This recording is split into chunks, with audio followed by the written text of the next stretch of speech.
say you could get an inter-party membership. All right. I'm into it.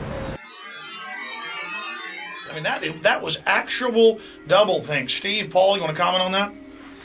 Well, let me read a quote from Orwell from 1984. Doublethink is an unending series of victories over your own memory, reality control.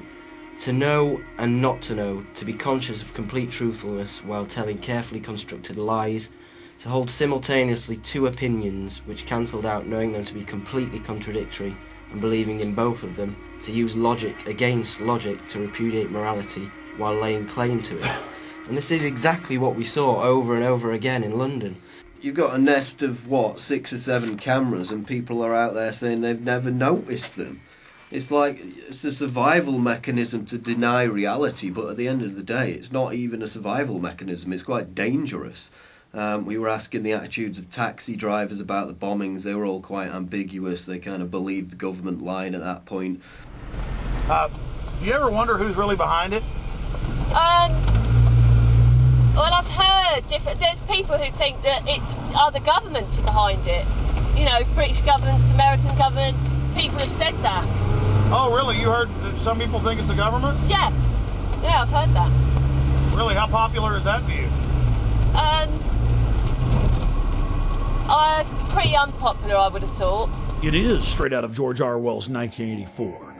This poor woman thinks that if you give up your liberty, you supposedly get freedom.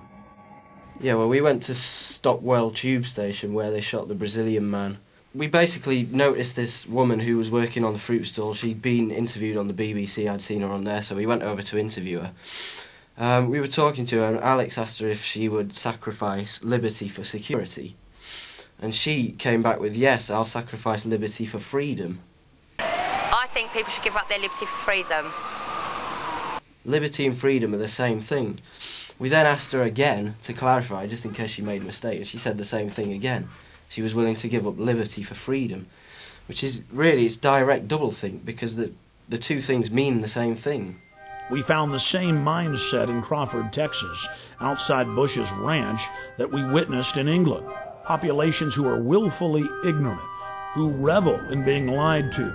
Well, we're on our way out to Crawford, where President Bush is vacationing for 5 weeks. He spent about a fourth of his time in the administration out here at his Hollywood set. Though he admittedly is afraid of horses and cows and many other forms of wildlife, and of course he was born in Kennebunkport, Maine, and spent most of his life there, he likes to put on a cowboy hat and a big belt buckle and strut around. He meets with all these different world leaders and decides to, basically how to carve up the world. He meets with the Saudi leaders and holds hands with them. He meets with Ariel Sharon. He meets with leaders from all over the world, but he certainly doesn't meet with the mothers of dead soldiers.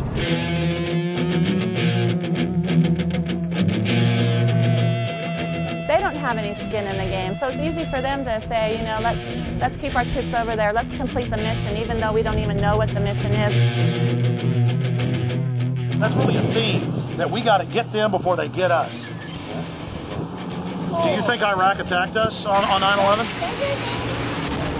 Maybe not Iraq itself, but the belief in the cause that those people have did. Yeah, absolutely.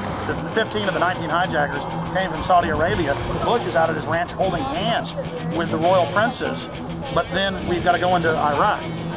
No, I mean, seriously, sir, it's a serious issue. I know where you're going. Where do you think we're coming from, though, sir? I mean, tell me. Well, you're trying to connect this, we're in bed with Saudi Arabia BS, and this is all a big farce to get Saudi oil and all that. That's not what it's about. So our government isn't in bed with Saudi, okay. While in Crawford, we ran into Ray McGovern and spoke with him about Iraq. Ray McGovern is a retired, senior-level CIA analyst whose career spanned the administrations of John F. Kennedy to George H.W. Bush. His duties included chairing national intelligence estimates and preparing the president's daily brief. I believe that they are still interested in permanent military bases there. I believe they are still interested in controlling the oil from that part of the world.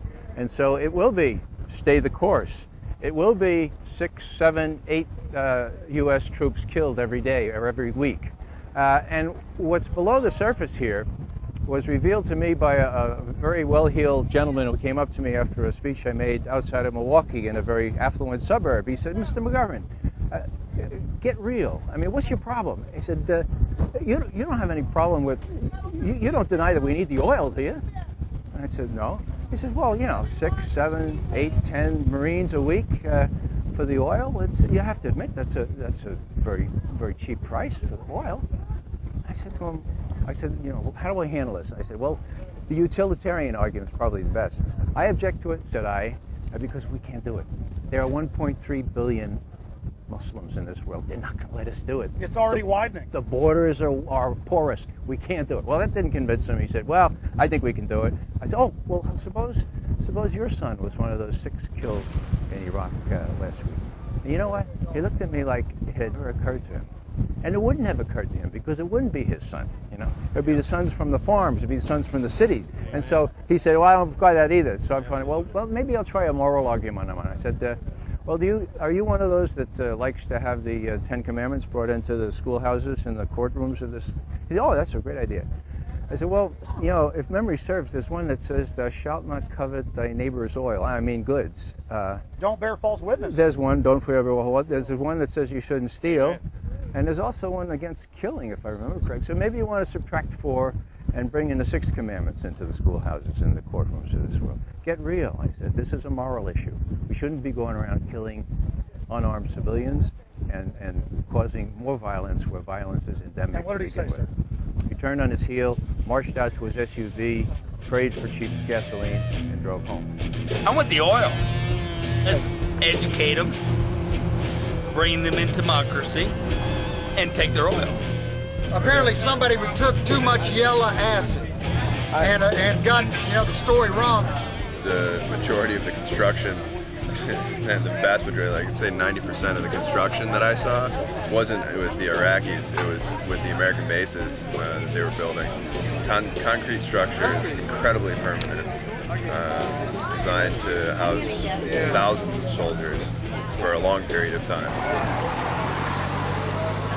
The American people are being kept in the dark about all this. If it weren't for shows like yours and for a few others and the internet, people would never have a chance to learn the truth of this. What Cindy Sheehan has done is brought a human dimension to this. They said, look, people are getting killed, including my son. A lot of Iraqis are getting killed. Why don't we face up to whether this war makes any sense at all? Do we really want to have our young people sacrificed for what? We don't know. We don't know what's going on. To tell you the truth, my kids don't know the things that are involved in the decisions I make at my house. And that doesn't mean that they need to be involved in the decisions, because I know better than they know. It's because I'm more informed, and I'll give him that same benefit. You know, we did elect him. Where have we lost our freedom? All across the... Where?